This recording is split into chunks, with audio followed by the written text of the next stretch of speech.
Hej og velkommen til den her video. I dag så skal jeg vise jer, hvordan man bruger slikkepindsmetoden med at dividere.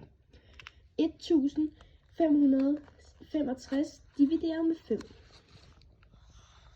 Vi starter med at lave sådan en cirkel og skrive 5. Og så skriver vi 1565. Sådan der.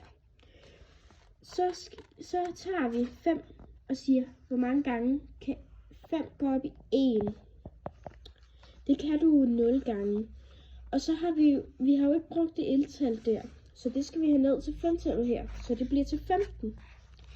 Så tager vi 5-tabellen op til 15, så tager vi den 5, 10, 15. Så det er 3 gange, det kan gå op. Så skriver vi 3 der. Og der var ikke nogen til rest. Så vi tager 5 divideret 5 op i 6. Det er 1. Og så skal vi have 1 herned. Så har vi 15 der igen. Så det er jo 3. Så her har vi resultatet 331.